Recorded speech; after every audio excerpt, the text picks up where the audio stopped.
Se on Kello on lyönyt 5. Tervetuloa muistelemaan vähän menneitä jo esihistorialta ajalta, jos sitäkin kauempaa. Ja oikein mukavaa, että näinkin runsaslukuisesti saavutte paikalle. Mä nauhoitan tämän tilaisuuden, mutta älkää pelätkö, teitä ei tule näkymään kuvissa. Ei ehkä minuakaan, katsotaan nyt sitten minkälainen nauhoitus tästä tulee. Mutta kun jo kysyttiin, että onko mahdollista katsoa tätä jostakin jälkeenpäin, niin laitoin nyt sitten GoProssa. Ja aasinsillalla Aasiaan niin on hyvä aina lähteä. Ja tänään on ruotsalaisuuden päivä, 6.11. Ja te ehkä kaikki muista sitä, mistä se juontaa juurensa, mutta se menee aina tuonne 30-vuotiselle sodalle. 30-vuotiseen sotaan 1600-luvulle, jolloin Ruotsin kuninkaan oli Kustaa II Adolf. Ja hän taisteli suomalaisten hakkapelittöjen kanssa tuolla ympäri Eurooppaa. Ja siellä meikäläiset oli mukana puolustamassa Ruotsin kruunua. Ja välillä kävi paremmin ja välillä huonommin. Breitenfeldissä meni hyvin, mutta Lutsenissa meni sitten huomattavasti huonommin, koska kuningas kuoli siellä 6. päivä marraskuuta 1632. Ja siitä hänet kun löydettiin siellä aika lailla Puolalla tapettuna sitten aikana. No miten tämä nyt sitten tämä aasinsilta liittyy Kuruun? Niin kuka muistaa, että Kurun kirkkohan on Kustaa Adolf. Tosin mä rohkenen epäillä, että kyse Kustaa II Adolfista, todennäköisesti Kustaa IV Adolfista, joka oli tyttären poika tälle Kustaa Adolfille. Kustaa II oli hyvin tämmöinen soturikuningas. Hän tosiaankin koko elämänsä kävi sotimassa, kunnes sitten kohtasi tiensä pään tuolla Lützenissä, joka on Saksaa, nykyistä Saksaa. Ja sitten taas Kustaa IV oli hyvin tämmöinen, häntä pidettiin aika sanotaanko velttona kuninkaana. Hän ei innostunut kovin sotimisesta. Ja hänen ehkä jonkunlainen ansionsa oli sitten se, että tämä oli pientä ironiaa, koska Suomen sota 1809 oli sitten Kustaa IV Adolfin aikana ja hän hävisi sen sodan ja sen seurauksena sitten meistä tulikin sitten Venäjän kuvernementin alaisia, mutta joutui enää Ruotsin kruunun alaisia. Ja tämä oli tämä aasinsilta siihen, että meillä on oikeasti Kustaa Adolfin kirkko, joka on rakennettu 1781. Palaamme siihen hiukan myöhemmin, kun päästään näistä varsinaisesti tähän kirkkoihin ja hautausmaihin. Mutta god svenska dagen allihop.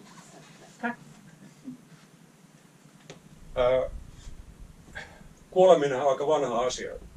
Tiettävästi kukaan ei ole vielä selvinnyt hengissä tähän päivään asti. Ja sen kääntöpuolena on ollut sitten se, että jälkeen jääneiden on pitänyt jollakin lailla huolehtia näistä vainajista. Ja tässä mä aloitan tämän esitelmäni vähän vertaamalla erilaisia kuoleman käsityksiä. Ja tässä Akseli Gallenkallan maalauksessahan Lemmikäisen äiti on kaivannut tämän poikansa jäänteet tuolta Tuonelan joesta. Lemmikäinen hakattiin kappaleeksi, että kaikki palat heitettiin Tuonelan jokeen, mutta äiti oli sitten sen verran nokkela, että kävi haavaamassa, niin palat sieltä ja hunajalla sitten hoiteli asian niin, että Lemmikäinen saattoi jatkaa hurjaa elämäänsä ympäri sen aikuista maisemaa. Miten se liittyy sitten tuohon muinaisen egyptologiaan, niin auringonjumala Ra on ylittämässä siinä Manalan jokea. Eli tämä joki on ollut jonkunlainen vedenjakaja, sitten vedenjakaja, koko joki on vedenjakaja. Jakaja ihmisen elämän ja kuoleman välillä joka tapauksessa. Ja se on jo niin vanha tarina kuitenkin tämä auringonjumala Ra, että jos ajatellaan jotakin Sinuhe ja egyptiläisen aikaa, jotka oli niin kuin 4000 vuotta sitten tapahtuneita, niin tästä on vielä paljon sinnekin kauempiin aikoihin nämä Raat ja muut. Ja kuitenkin tämä mytologia on suurin piirtein sama kuin mitä Kalevalassa. Kun Lönnrot 1830-luvulla kierteli Karjalan laulumaita ja keräsi näitä muinaisia tarinoita, niin kuka tietää vaikka sitten Egyptin mytologiat ja Kalevala olisi jollain lailla toisinsa yhteydessä ollut. Ja sitten mä oon laittanut tähän myöskin kuvan tuosta Danten jumalaisen näytelmän taivaasta, ja siinä on taas yksi aansisilta, että kuinka monta D-kirjainta mahtaa Kalevalan tekstissä? Mitä arvaa? Juhani. 0. Joo, siinä on yhtä monta D-tä kuin F, siinä on yhtään D-tä kalenterissa. Ja mä ajattelin, että jos Lönnrot olisi kirjoittanut Jumalainen näytelmä, olisikohan se nimistä Rantteni. Tämä oli huono vitsi.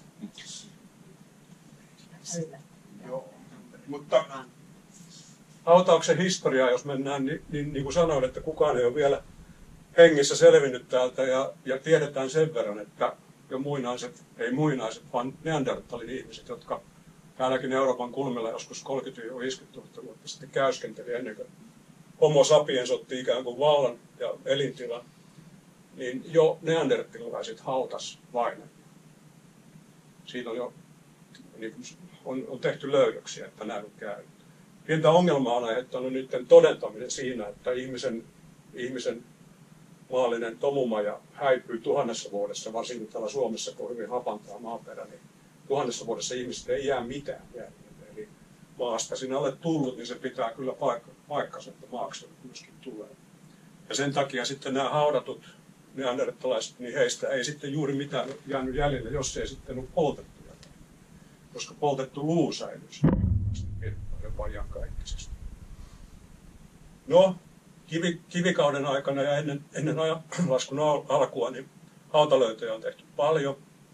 Ja mä kohta näytän muutamia kuvia. Ja jo pitkään ennen ajanlaskun alkua, eli yli 3000 vuotta sitten näitä hautaröykkiä on Suomestakin löydetty. Ja niitä on, kohta näytän myöskin, että mistä niitä on löydetty. Ja tämä on nyt tämmöinen lyhyt kertaushistoria. Sitten kun päästiin rautakaudelle, että on lähelle keskiaikaa, niin ihmisiä alkoi enemmän olla täälläkin. Kun jääkausi lähti Suomesta joskus 10 000 vuotta sitten suurin piirtein, sen jälkeen asutus alkoi leviämään tänne etelästä päin, ehkä Kaakosta. Jonkun verran tuli myöskin Lapin kautta sieltä nykyisen Pohjanlahden reunamia, ja asutus keskittyi sitten sinne rannikolle ja tänne etelään ja länteen. Mutta joka tapauksessa pikkuhiljaa alkoi kasvaa. Ja 1200-luvulla, kun sitten kristinusko saapui Suomeen, alettiin perustaa näitä keskiaikaisia kivikirkkoja tai kirkkoja ylipäätänsä, niin sitten hautaustoiminta muuttui ihan erilaiseksi. Ja siitäkin kerron kohta lisää. Ja sitten ihan viimeisenä kehitysvaiheena on ollut se, että kun kirkkojen tiedot alkoi olla jo liian täyteen ahdettuja, niin sitten ruvettiin keksimään muita tapoja ja keksittiin tämä hautausmaa. No, esihistoriallisia hautoja Suomessa on vaikka minkälaisia, niillä on myöskin erilaisia nimiä. Tässä on pelkästään arkeologian laitokselta listattuna, nämä on jokainen vielä linkki kaiken lisäksi, että tästä voi käydä katsomassa, että mitä erilaisia nimityksiä erilaisilla vanhoilla haudoilla on ollut tai hautapaikoilla. Jokainen voi lukea siitä, hautakumpu, hautalatomus. Tässä oli mulle ainakin aika lailla uusia nimiä, niin kuin laivalatomus. Se on yksinkertaisesti niin, että ihminen tai vainaja on haudattu ikään kuin veneen muotoiseen arkkuun. Palokuoppahauta on poltetulle vainajalle ja polttokenttäkalmisto, siellä on useampia ja niin edelleen. Mutta Lapin raunio on semmoinen, joka on Kurussakin jopa ollut suhteellisen yleinen. Nimi ehkä tulee siitä, että Kurussahan on asunut lappalaisia ennen kuin sitten pirkkalaiset tuli tänne mettälle ja hääti lappalaisen täältä pois hyviltä metsästysmailta.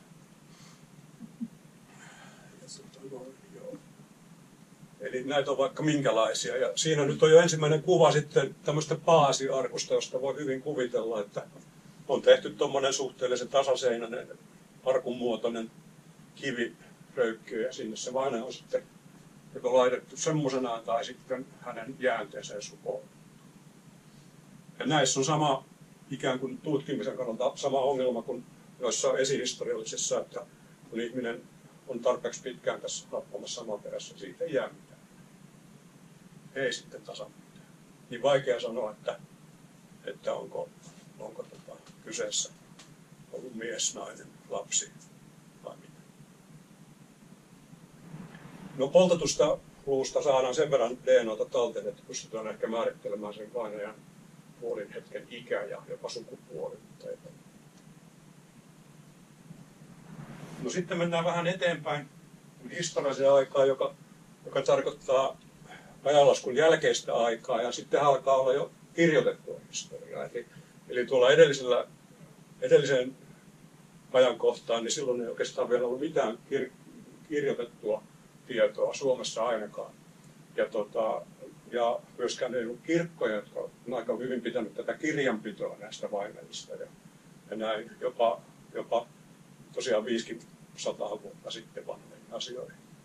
Mutta 1200-luvulla jälkeen ajanlaskun ajan, niin sitten on pikkusen jo muuttunut tämä touhu. Silloinkin toki on vielä ollut näitä kiviröykkiöitä ja röykkiöhautoja, mutta sitten on myöskin jo ollut erikseen hautapaikkoja, niin kuin tuossakin kuvassa nyt on hautapaikka, joka tänä päivänä sitten on korkeintaan tuommoinen kuoppa. Mutta arkeologit on sieltä sitten pystynyt kaivamaan jotakin.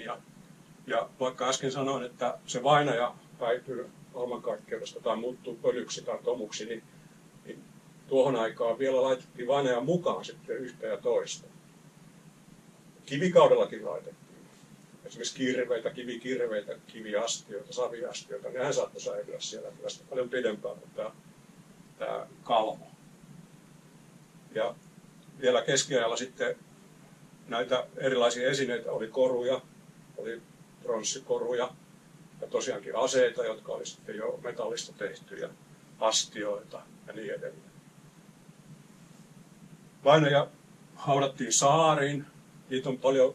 Suomen kartastossa on hyvin paljon hautanimisiä saaria tai hautasaaria erikseen. Ja kyllä ne johtaa siihen, että sinne on todennäköisesti vainaja sitten laitettu.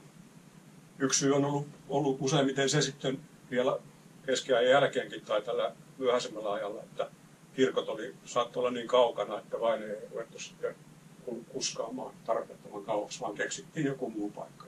Ne ei varsinaisesti ollut hautausmaita, siis siunattua maata, siitä ei ollut kirkkoakaan, sitä ei ollut vielä kristinus. Ja on sitten vielä erilaisia näitä. Ruumishauta on nyt sitten se, minne on sitten laitettu vainaja. Joko semmoisenaan tai sitten käärittynä tuoheen tai johonkin vuohen nahkaan.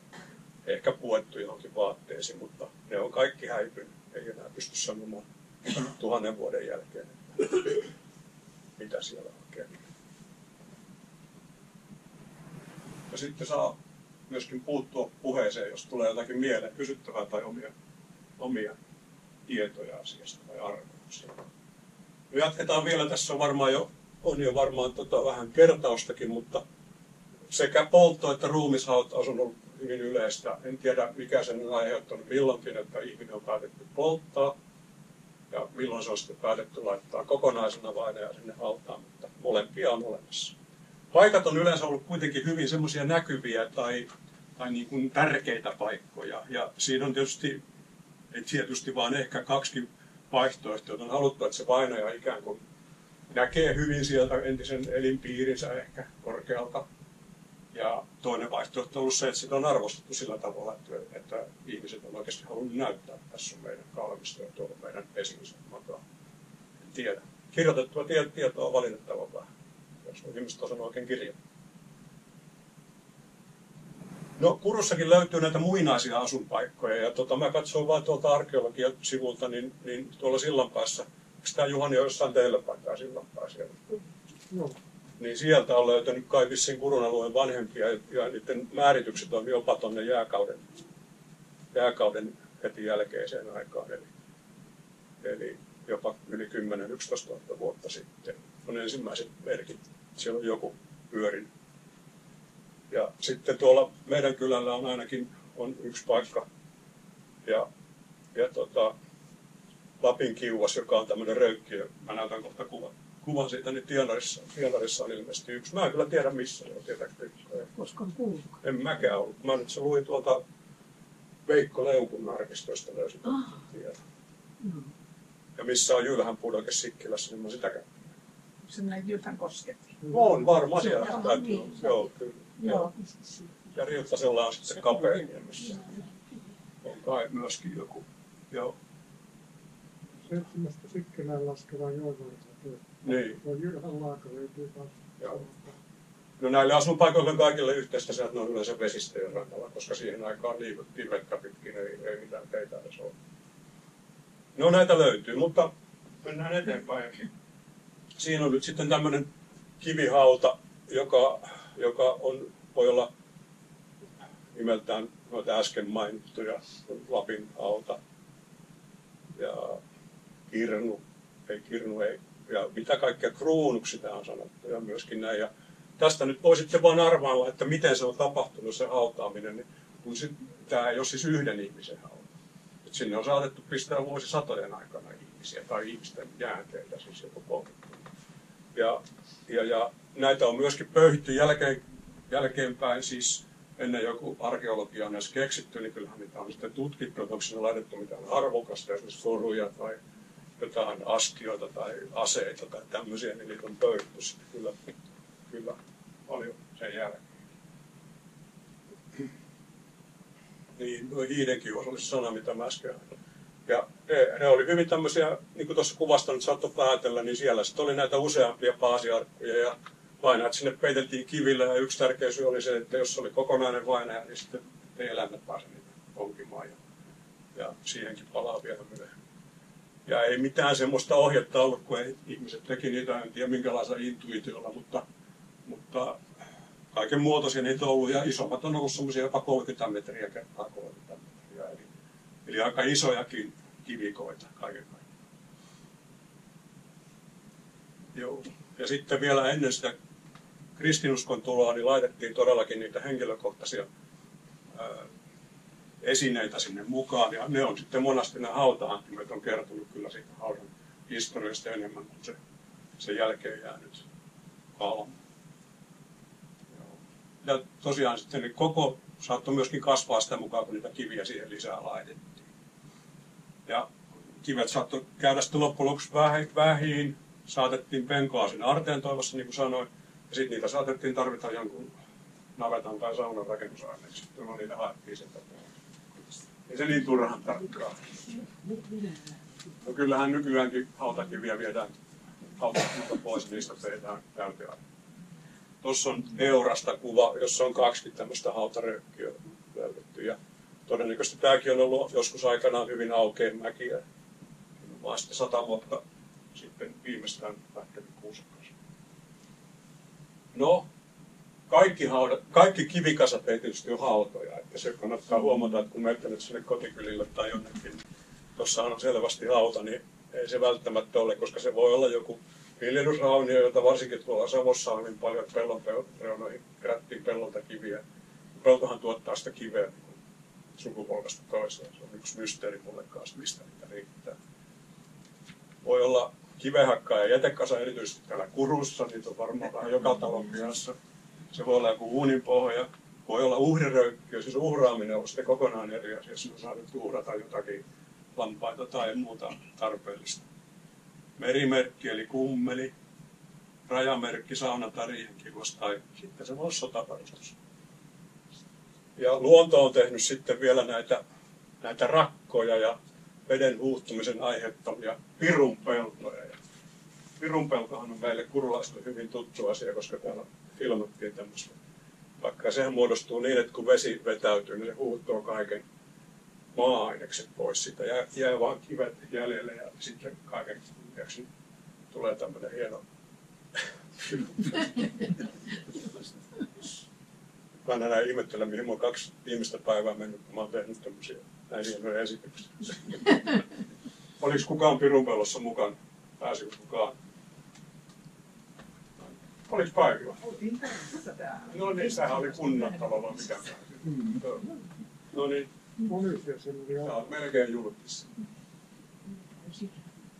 Joo, pirunpelto ei liity siis hautaamiseen mitenkään. Mutta hauta-sanahan näkyy kyllä suomen kielessä hyvin. Esimerkiksi Popedan Kostello ja Aunohan on hautamäkiä nimeltään. On olemassa Hautamäki, Hautaniemi, Hautala, Hautakangasta, Hautaa, Hauttoria. Jopa Hautan nimi on Suomessa toista sataa muistaakseni. Se on entinen sotilasnimi, sen mä ajattelin, että se on jossakin juuri näitä Kustaa toisen Adolfin aikaisia. Ja tosiaan Hautasaari viittaa sitten Ruumissaari, Kalmosaari, Kuoliosaari, Raatosaari on muun muassa jakamassa vielä ja niin edelleen.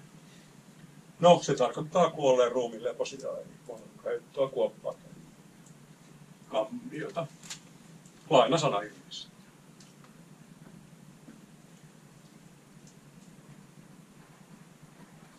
Sitten oikeastaan siirrytään tähän vähän nykyisempään aikaan, eli kristinuskon aikaan, kun kirkko sitten rantautui tänne Suomeen ja kristinusko sitä myöten ja alettiin meitä pakanuudesta käännyttämään tänne kristinuskoon.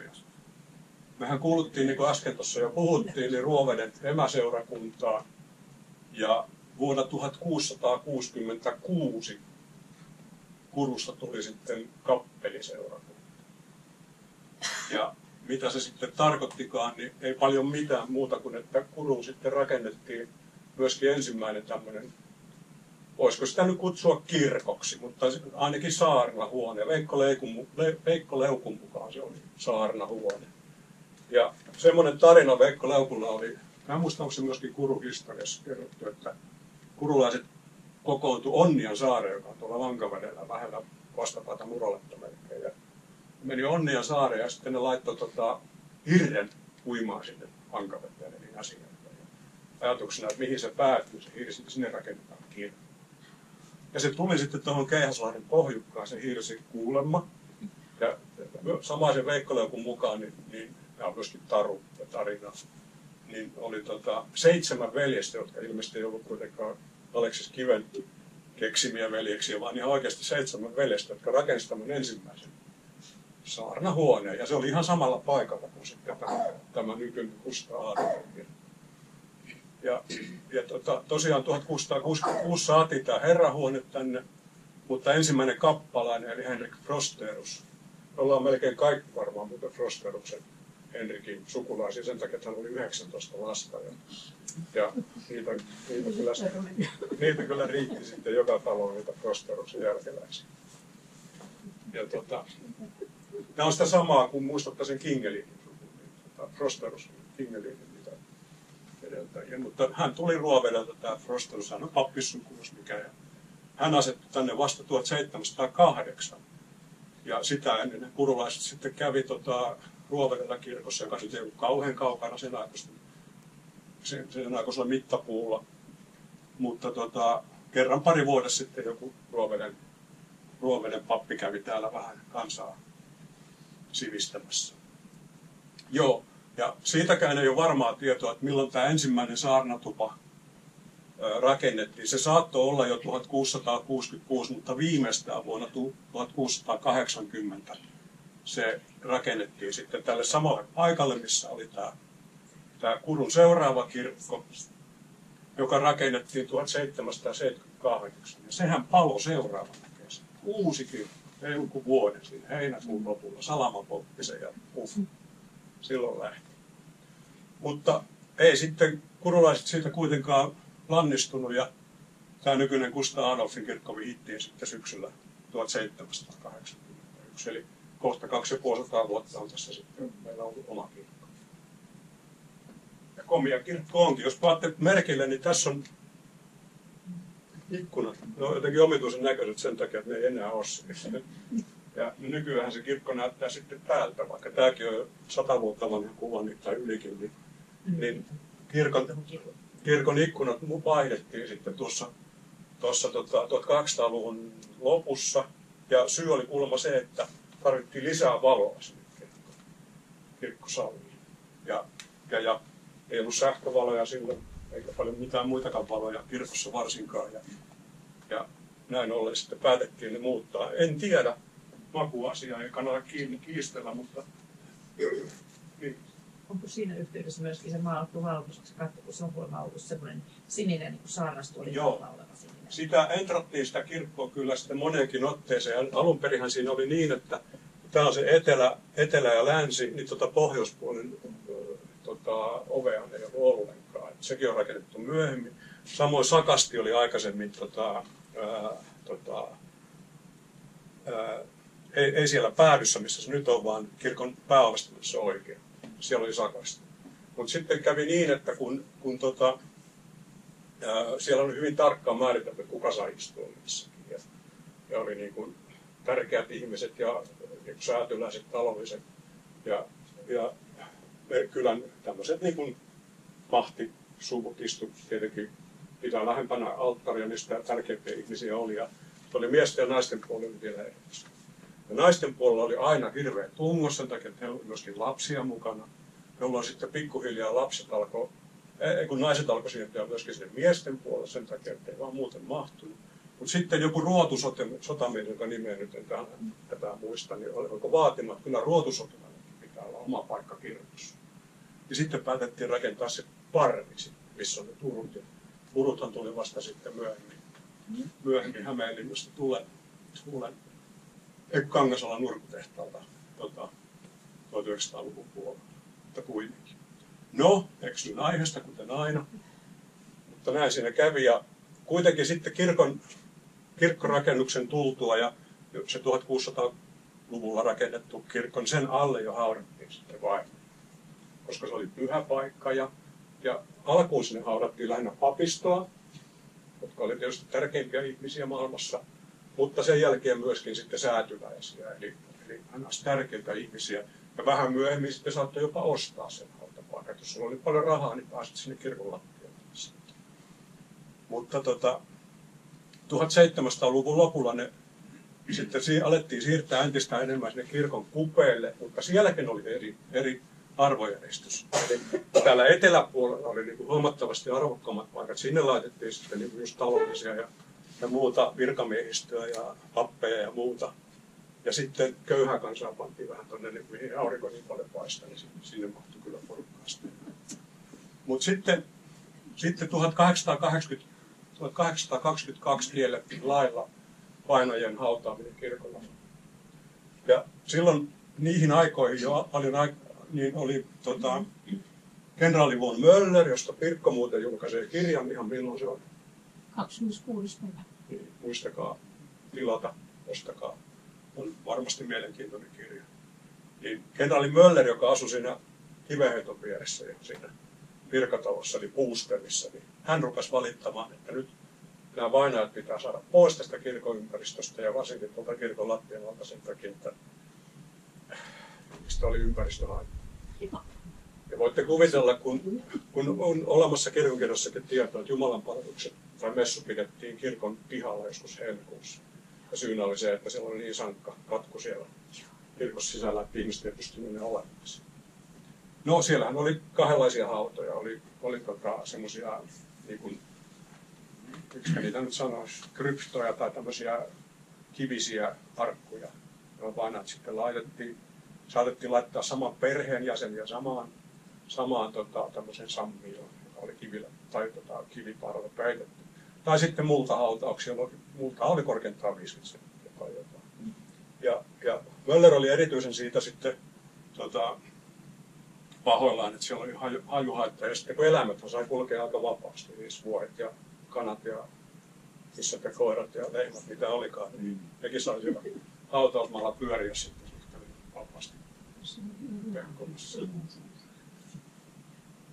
No, Mölleriä kyllä kuunneltiin, mutta seurakunta oli jo silloin aika vähävarainen ja ei ollut ajatusta. Ja se oli aika uusi ajatus muutenkin, että hautausma olisi jossakin muualla kuin kirkon yhteydessä. Ja tästähän on esimerkki esimerkiksi Tampereella, jossa on Aleksanterin kirkon vieressä on vanha hautausmaa. Ja sitten aikanaan ne päätti kirkollisat silloin 1700-1800-luvulla vaihtaa sen Kalevan kanssa, joka oli niin kuin jossakin tuolla hirmu kaukana. Että ei ihmiset voinut käsittää, että miten meidän rakkaat nyt viedään jonnekin tuonne pelloille, tuonne Kalevan. Se oli hyvin avoimesta paikka. No sama oli Kurussa sitten.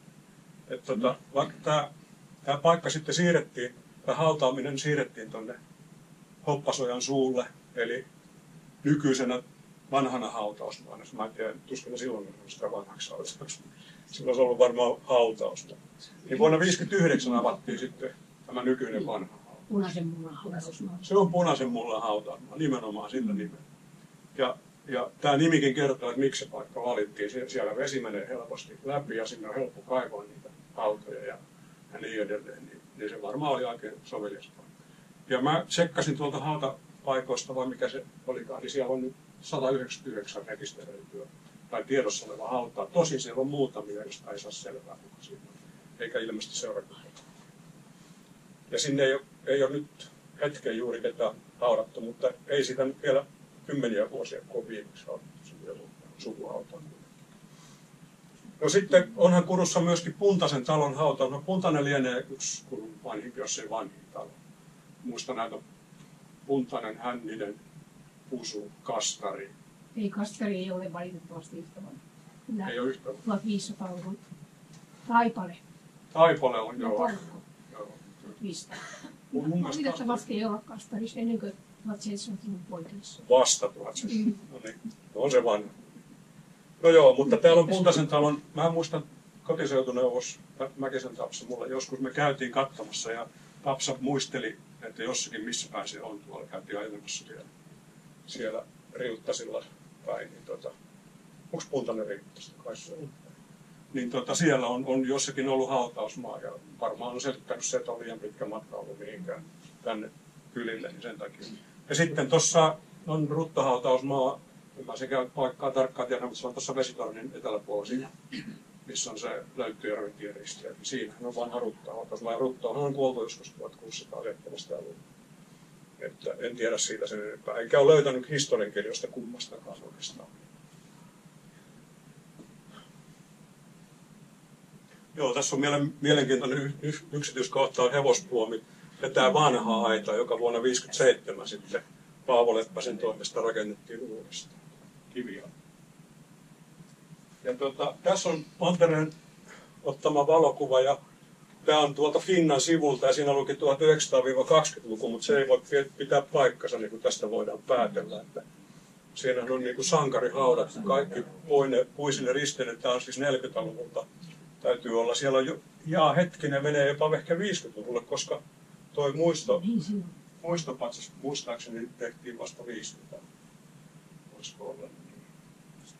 Ja tosiaankin sitten, kun sota-aika tuli ja alkoi Kurunkin näitä sankarivainajia sitten alettiin tuoda, niin silloin päätettiin sitten avata tämä ikään kuin tämä kaikista vanhin hautausmaa, eli tuo kirkon eteläpuoli. Ja siihen sitten laitettiin kurulaisia nuoria miehiä oikein sankoin joukkoon. Ja sama oli sitten Länsi-Teeskossa 26 sankarihautaa, Aureessa 22 hautaa ja tuossa Kurun kirkon vieressä 146.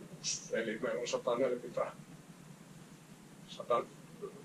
muistaakseni sankarin vainajia on 199 Kurusta kaikilla, mutta onkohan 5, jotka on haudattu sitten johonkin muualle tai ei ole haudattu ollenkaan, että on kadonnut.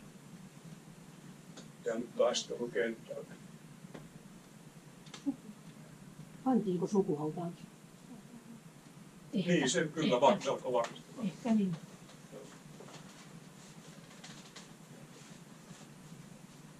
Nämä on niitä kulttuurihistoriallisesti tärkeitä paikkoja todellakin. Ja tässähän on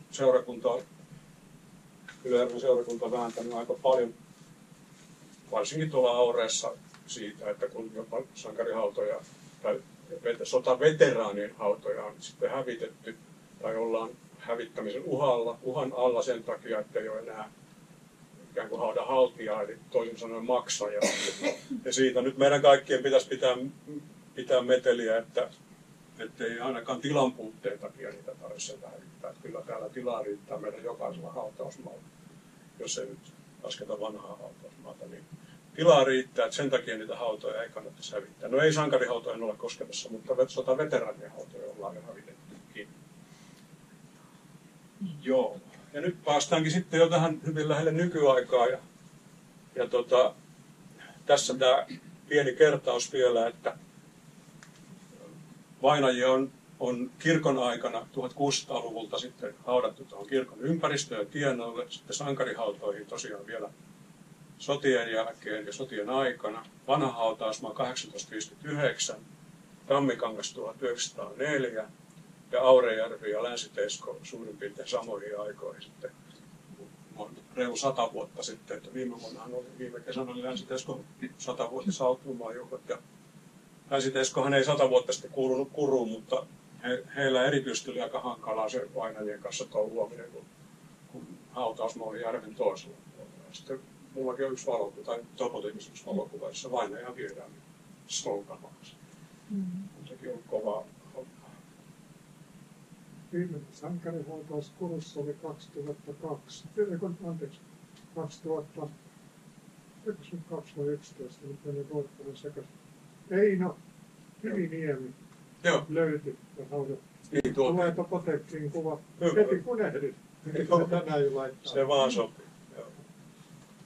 No, hautausmaiden merkitys jokaiselle hautausmaat merkitsee vähän eri asioita, mutta tämmöisiä yleisiä havaintoja on ollut se, että se on hyvin tämmöinen rauhallinen ja sopiva muistelu- ja surupaikka, jossa voi menneiltä polvia käydä muistelemassa ja arvailla ja kuvitella vähän sitä sun tätä, mitä ihmisillä on miten ihmiset on ennen elänyt ja kuollut ja mitä ne on tehnyt.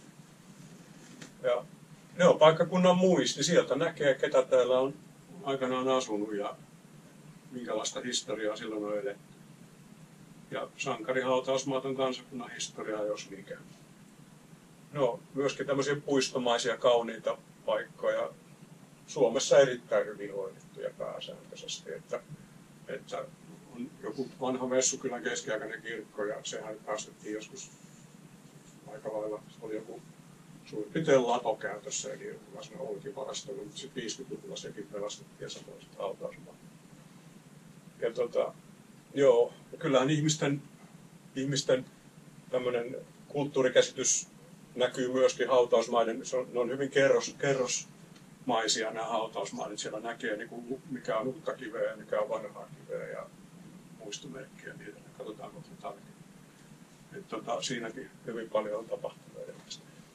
Yksi mielenkiintoinen kysymys on sitten tulevaisuus, kun tällä hetkellä niin yli puolet, jopa 60% ihmisistä tuhkataan ja enää ei hauta kiviä sitten ja laitetaan ne tuhkat sitten mihin laitetaan ja laki on siinäkin suhteellisen suvaitsevainen nykyään, että se laki muistaakseni sanoi, että vuoden kuluessa tuhkaamisesta se pitää se tuhka hävittää kuitenkin tai laittaa kiertokulkuun, mutta sen saa melkein mihin hyvänsä laittaa. Maanomistajan luvalla jopa tuonne yksityisiin metsiin tai järviin. Hyvä paljon tehdä. Sitten on muistolehtoja Kurussakin, johon voi laittaa sitten kurnatuun. Joo, sitten vielä tuommoinen toteamus, että yksittäisen ihmisten sukujen muistoksi tehdyt hautamuistomerkit jonkin ryhmän muistoa valittu yhteismuistomerkit. Ja yksi hurjin esimerkki on varmaan tuo alussa viitattu muinainen Egypti, että jotenkin vaikea kuvitella, että ihmiset on pystynyt tekemään. On siitä kyllä sanottu tekemään tämmöisen, onhan sanottu, että ei ne ihmiset olekaan näitä töitä. Jotain muita. Ja kyllä kun niitä katsoo, niin jos ajattelee, että tämä on ollut 146,6 metriä korkea tämä Keopsin-pyramidi, niin näsinneula ilman sitä antennia on 136 metriä. Se on niin kuin, jos tuossa olisi näsinneula, niin se yllättyisi tuohon. Onko kukaan käynyt kisassa koskaan Kairassa? Kairassa, kyllä on Joo. Niin, tuntuu kyllä hurjalta, että painavimmat lohkareet on 15 000 kiloa. Kyllä ne on tuonne hiissattu.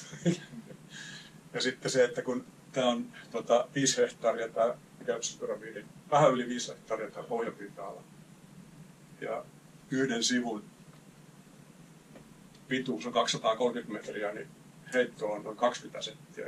Siinä suurin heitto, mitä on mittauksissa. Ja silloin ei ollut rautaa keksitty siihen aikaan, että pronssityökalut on tehty. Siinä ei edes kurulaiset kivimiehet olisi varmaan päässyt tuohon tulokseen. No, keksyin jälleen aiheesta. Joo, mutta sitten mennään tähän varsinaiseen aiheeseen, eli mun esityksen loppupuoleen. Eli me ollaan sitten Kuruseurassa käynnistetty tässä syyskuun alussa virallisesti tämmöinen maaseudun kehittämishanke, jolla nämä Kurun hautausmaiden erilaiset muistomerkit sitten paitsi tehdään tutuksi, niin pannaan myöskin talteen. Me käytetään siinä sitten näitä QR-koodeja ja meidän topotekkiä hyväksi. Tässä on jo monen kertaan niitä käyty läpi, että meillä on hienot hautausmaat täällä, siellä on valtavasti kaikkea muisteltavaa. Paitsi hautoja ja hautamuistomerkkejä, niin siellä on myöskin rakennuksia, rakennelmia. Jopa kirkkovene on tuossa seurakuntatalon takana. Kuka muistaa, mikä on kirkkoveneen nimi? Kapea. Kapea. Se on kapea. Siinä on myöskin tämä kirkon nimi. Siinä on ollut, joo kyllä. Ja sen on lahjoittanut herra Yläkapeesta, niin sen takia ilmeisesti se on nimen Kapea. En tiedä, miksei se on Yläkapea. Ja no joo, kirkkoveneestä voisi pitää yhden luennon kokonaan, niitä täällä on ollut kanssa vaikka kuinka. Ei mennä siihen. Niin näitä kuitenkin on. Kirkon yhteydessä on, siellä on makasiin ja hirvehteen patsasta, tosiaan sankarihaava, on vaivaisuukko eli vaivaispyssy. Kaikkea tällaisia, niin kyllä se muistitieto häviää. Onhan se jossakin kirjoissa ehkä, mutta kun ei ihmiset nykyään ole niin paljon enää kirjoja, jos pitää olla netissä. Ja jos se on netissä, niin mitä ei sitten ole missään. Ja tähän haasteeseen nyt ollaan sitten vastaamassa, että näiden muistomerkkien, sanoisiko tieto tai tarkoitus, jaetaan digitaalisesti sitten kelle hyvänsä, joka siitä on kiinnostunut. Koska se muistitieto vaan tuppaa häviämään. Ja eihän kukaan nyt ole taannut, että tämä meidän digitaalinen tieto säilyy maailmanta. Yritetään nyt ainakin, ei se nyt vielä ole häviämässä. Ja tällä hankkeella toivottavasti edistetään kotiseudun historian tuntemusta ja sen tiedon saavutettavuutta yli sukupolvien. Ja menneet ja nykyiset sukupolvet pääsee kohtaamaan toisiaan näillä. Ja sen lisäksi tätä voi käyttää jonkunlaisena oppimisympäristönä esimerkiksi nuorisolle, joka saattaisi hyvinkin kiinnostua kotiseudusta vaikka hautausmaiden kautta, koska sieltä sitä tietoa löytyy. Ja sitten tämä on jopa sukututkijoille ja muille kiinnostuneille jonkunlainen tieto. Ja miten tämä sitten käytännössä, niin vielä tässä samaa aiheesta takaisinpäin, että esimerkiksi tässä on vanhalta hautausmaalta, niin ei siitä nyt enää kyllä valitettavasti näe, että kuka siinä on. Siinä on muuten Möllerin hauta. Ja Möllerin hautakivestähän, siitä voidaan lukea, se on ruotsinkielistä tekstiä, mulla on se tossa. Mutta voin tuosta näyttää kohta. Niin tämmöinen forstmestari eli metsänhoitaja Karl Brander on vuonna 1945 kirjoittanut sen, mitä siinä lukee. Mutta hänkin on kirjoittanut, että resten uleesnik, eli loppu on lukukelvotonta. Niin hänkään ei enää vuonna 1945 saanut selvää, mitä tuossa Möllerin hautakivessä oikein on. Ja tuossa on vielä Suomikoski, jos ketä kiinnostaa. Tässä lepää kenraalimairi ja ritari Georg Aleksander ja Gustav Philips. Se on vielä paiskattu monella nimellä, mutta oli se. Eikä silloin edes kaikki. Ei, Baltasar vai mikä? Joo, Baltasar puuttuu. Ei ole mahtunut varmaan. Niin. Joo. Mä en tiedä, kuka tämä Simeon on, onko se joku enkeli vai mikä se on ollut. Se on mainittu.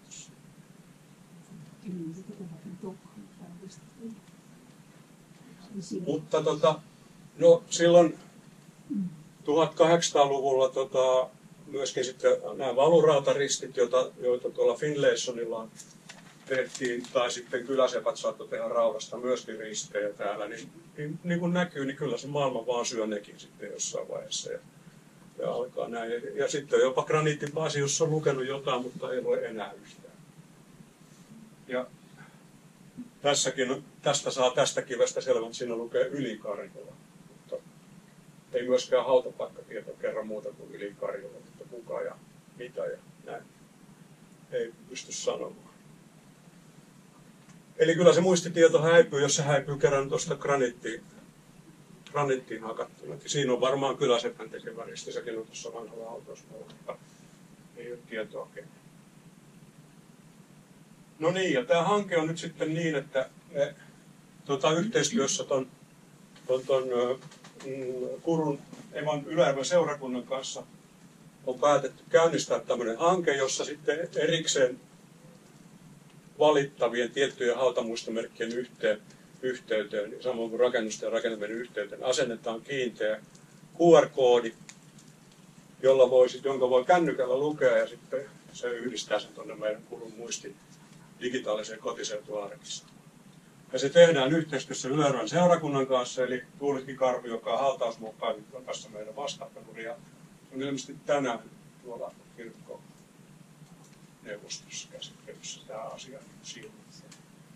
Ja tämä on nyt jo alkanut sillä tavalla, että syyskuun alusta saatiin lupa aloittaa tai tarkkaan ottaen 17.9. Ja tarkoitus on parin vuoden aikana tämä hanke saada muodolle sillä lailla, että meillä on rahoitus nyt sitten luvattu sillä, että toi Country ry on meitä puoltanut ja se on nyt ELY-keskuksessa tämä meidän rahoitushakemus ja vuodenvaihteen jälkeen odotetaan päätöstä siitä. Ja Kuruseura rahoittaa sitten ja talkootyöläiset on 20%. Joo. Ja nyt sitten kuuluisa demo, joka toivottavasti onnistuu. Niin näin se toimii. Eli jos kellä on älypuhelin, niin saa kokeilla. Eli otetaan älypuhelimen kamera. Mä oon ottanut esimerkiksi tuossa valtiopäivämies Pyydysmäen haudan. Tämä ei ole siis vielä siellä, mutta siihen tulee sitten, seurakunta sen saa päättää, mutta toi lätkä tulee, se on ehkä noin 70x70 milliä, semmoinen reilu tupakkaaskin kokoinen lätkä, joka on metalliin kaiverrettu laserilla. Se on pelkkä musta ja tämä huono kuva ei ihan kuvasta. Ja se tulee metallitolppaan, jossa on sementtiä alkaa, että sitä sitten ihan ensimmäinen lumentyöntä ja toivottavasti potkin nurin sieltä ja katsotaan kuinka käy. Ja sitten kun ihminen tulee siihen paikalle ja häntä rupeaa kiinnostamaan sen, niin hän ottaa sitä kuvan, ei kuvan vaan tasen ja yhdistää topoteekkiin. Pyydysmäki oli kurulainen maanviljelijä, tilanomistaja, kuntakokouksen esimies ja valtiopäiväedustaja. Monessa yhteiskunnallisessa toiminnassa vaikuttanut Pyydysmäki oli merkittävä vaikuttaja muun muassa Kurun ensimmäisen kansakoulun rakentamishankkeessa. Pyydysmäki kuului säätynsä vanhasuomalaiseen siipeen, joka kannatti yhteiskuntasopua, raittiutta, uskontoa, esivallan kunnioitusta ja suomen kielen aseman parantamista.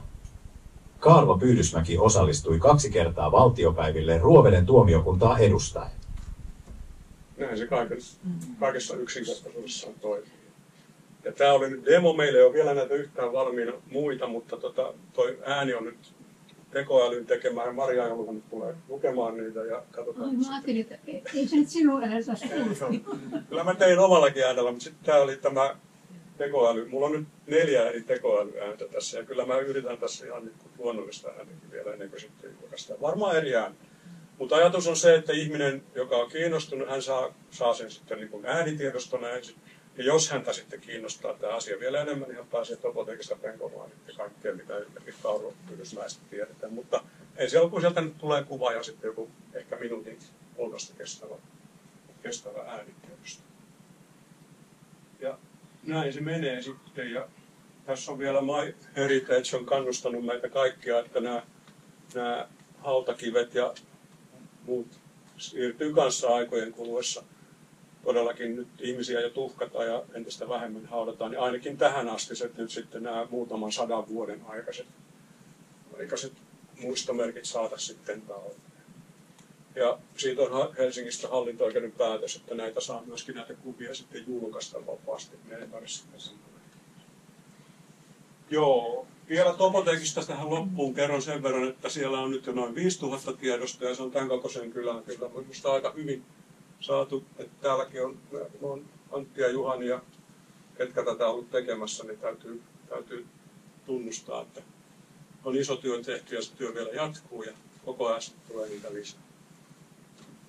Nyt aikamoinen tietopankki ja kiva, että pystytään sitä nyt sitten hyödyntämään myöskin tämmöisen QR-koodin avulla. Ja tätähän on mahdollista myöskin laajentaa. Tuulikki Karhu, eli hautausmaapäällikkö, joista mieltä, että ilman muuta pitää saada Viljakkala ja Yläjärven hautausmaapäällikkö. Nyt katsotaan, saadaan tämä oma homma ensin hoidettua. Joo, ja tossahan se topotekki vielä on, mutta ei siitä nyt oikeastaan sen enempää. Tämä on jo vanha kuva. Tänään mä just katsoin, se on muutamaa kuvaa, vain 5000 kuvaa tällä hetkellä.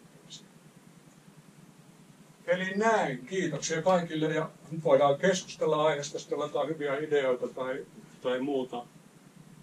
Minusta me ollaan tärkeällä asialla tämän kanssa ja toivoisin, että saadaan tälle sellaista laajaa kannatusta. Mä olen luvannut sitten pitää myöskin hautuumaan kierroksia tässä ensi kesänä ja seuraavana kesänä. Mäkisen Tapsan kanssa jo käytiin tuossa keskellä kesää vähän höpöttelemässä siellä. Ja Tapsa lupasi mulle jalomielisesti kaikki omat vanhat muistiinpanonsa, mitä hän on aikanaan pitänyt. Hän vuonna 2007 piti viimeisen hautuumaakierroksen ja siellä oli 116 henkeä mukana. Käveli perässä. Katsotaan, vieläkö se herättää mielenkiintoa, mutta tarkoitus on kesällä tätä hanketta sitten edistää myöskin näillä hautuumaakierroksilla. Ja näitä pystyy elävöittämäänkin ja sitten, niin jos haluaa pidemmälle viedä sitä sitten esimerkiksi. Joo, se on ihan totta. Näyttelijöitä joskus sitten Niin, tosi tulevaisuudessa. Joo, kyllä. Joo, se on hyvä kysymys. Mä Aureessa kävin pitämässä tämän samansorttisen, tai siis kerron tästä hankkeesta, vaan kun kävin siellä yhdessä heidän tilaisuudessaan, niin aureslaiset sanoivat, että kun ei meillä ole ketään merkkihenkilöä, meillä on vain tavallisia aureslaisia. No se on teistä kiinni, että voidaan laittaa sinne ketä vaan. Se on lähinnä omaisista kiinni tai haudan niistä haltijoista ja seurakunta selvittää. Ne sen puolen, että mä en kenenkään lupia, mun ei tarvitse kysyä, vaan seurakunta kysyy. Me aloitetaan suht varmoista nakeista, eli kurulaivasta ja just saan kurulaivan muistomerkeistä ja sitten justiin näistä sankarihaudoista ja eikä just jostakin Toikkosesta ja Polvianderista ja niin edelleen. Aloitetaan niistä, koska ne on semmoisia, voisi sanoa jopa turistikohteita. Mutta periaatteessa kenen hyvänsä hauta voidaan siihen lisätä kyllä. Et eihän niitä keppejä voida laittaa niin kuin joka haudassa. Sitten meidän pitää miettiä, että pannaanko niin kuin joku koottu tämmöinen isompi taulu, jossa on sitten yhden tämmöisen miksi sitä sanotaan, tämmöinen osasto. Jossa on vaikka esimerkiksi sankarihaudat, josta meillä on hyvät matrikkelit sankarivainajista, niin ne voi koota vaikka yhdelle taululle. Siinä on joka ainoa sankarivainajan tiedot yhden QR. Se on vielä työn alla, tässä vasta työn alkamassa. Katsotaan. Mutta kyllä mä nyt luulisin, että parin vuoden päästä meillä on 150-200 muistomerkkiä arvoa. Ja niin kuin vanha hautausmaa isommallakin tavalla heti alkuun. Kyllä, joo. Näin. Siellä ei enää tule mitään muutoksia kai. Joo, ehkä niin parin sukuhautaa varmaan voi tulla. Voi tulla. Mutta ylipäänsä niin kuin se on ihastuttava kokonaisuus. Ihan omanlaisensa. Ja sitten siinä on se baarihuone, kaikki tällaiset. Niin juuri baari. Ai niin, baari. Joo, siellä pitää. Senkin esittely. Joo. Tuohan kun kerroin tuosta, mitä kaikkia hautausmaalla ja etenkin noista sankarivainajien devosioista. Me on paljon kuljetaan vaimon kanssa oikeillaan noilla paikoilla ja mä oon törmännyt tämmöiseen psykologiseen asiaan näissä näiden sankarivainajien muistotauluissa, niissä patsaissa ja näissä ja lukee niitä säkeitä, mitä niihin on kirjoitettu, niin nehän tuntuu näin yhtäkkiä kauniina kesäpäivänä luettuna jopa vähän naivilta. Mutta kun yrittää teleportata itseensä siihen aikakauteen ja miettiä, minkälaisen trauman ja kollektiivisen surun 39-44 on aiheuttanut Suomessa, niin siinä on selkeästi pyritty vaikuttaa siihen kansakunnan mielialaan, että kuolemasta on tehty sankarillisuutta, vaikka tosiasiassa on ollut valtavaa surua. Mulla meni aika pitkään, että mä hokasin, että en aika varmaan, mutta uskoisin vahvasti, että tällaisesta kysymys, koska jollain on ollut pakko sitä lievittää valtavaa kollektiivista. Jos ajatellaan, että siihen aikaan on ollut noin 600 kuntaa keskimäärin 150 sankaripäivänä. Se on juuri näin, kyllä se on ollut valtava isku ja sitä on varmaan kaikilla keinoilla yritetty lieventää, mutta samaa voisi sanoa vaikka jostakin jääkärimassista, joku sanoja jos oikeasti lukee, niin karmea se sana, että nuorten miesten tehtävä on kuolla ja näin. Niin kyllä sillä jotain kansakunnan mielialaa on. Mutta juurikin näistä on myöskin säkeitä otettu. Totta kai. Esimerkiksi Pohjanmaalla. Joo, varmasti. Mutta hienoa työtä on pakko sanoa näin 50 vuoden jälkeen, kun palasin Kuruun ja Topotekin tutustunut ja kaikkea tämmöisiä Kiitos, niin meistäkin. Mutta mä vielä sitä Aurejärven hautausmaasta, niin ne sanoo, että kun ne on vain tavallisia ihmisiä, mutta eihän ne ole, ei kukaan ole tavallinen ihminen. Ja noin Marjo Heikkilän tapasin pari viikkoa juuri sitten, niin se sanoi just sitä samaa, että kaikkihan ovat arvokkaita Kyllä. ja säilyttämisen arvoisia. Nimenomaan. Marjohan on tehnyt ison homman sen Aurejärven kirkon kanssa, se on dokumentoitu sekä kirkko että hautausmaa on siis kirja sen olemassa. Siellä on jotain hauta kuvattu ja luetteloitu ketä se. Ja nyt nimenomaan siis sitten hautausmaan kierros myöskin Aurejärveltä on Marjon vetämänä videoita, se on YouTubessa ja siitä on justiin tulossa vielä englanniksi, kun niitä auraslaisia on tuolla Amerikassa filmitty. Niin, se on mulla työn alla se englannin siitä. Tai siis tulee vain englanninkielinen teksti. Se on keskellä. Joo, mutta kyllä tähän työhön saa sitten kaikki muutkin osallistua sillä tavalla, että jos tulee hyviä ideoita tai ehdotuksia, että mitä paikkoja kannattaa tähän ottaa mukaan, niin antaa tulla vaan, että niin kyllä löytää tavalla tai toisella puhelimella, sähköpostilla, Facebookilla, melkein. Että ottakaa vaan yhteyttä. Näitä tilaisuuksia tulee sitten näitä historiaa. Mä Päivin kanssa tässä vähän suunniteltiin, että ehkä pidetään joku historialuenta tässä vielä muutonkin täällä, että tervetuloa vaan sitten mukaan seuratkaa sitä ilmoittelua. Että toi Topotekki on nyt niin sellainen hieno aarreaitta, että sieltä löytyy kyllä aiheita joka lähtee. Aiheesta varmaan voi heittää vinkkiä. Kyllä, mistä joo. Mähän on tuolla eläkeläisten kerhossa käynyt ja pitämässä ja seurakunnan tilaisuuksissa. Vähän aiheesta riippuen, mutta on puhuttu, kun on niin kuin laivaliikenteestä on ollut ja sitten Kurun koululaitoksista ja tämmöisestä. Että jos semmoiset aiheet kiinnostaa, niin niistä mulla on valmistakin matskua. Ja uusia aiheita sieltä löytyy. No niin, nyt saa lähteä kotiin. Kiitos. Kiitos.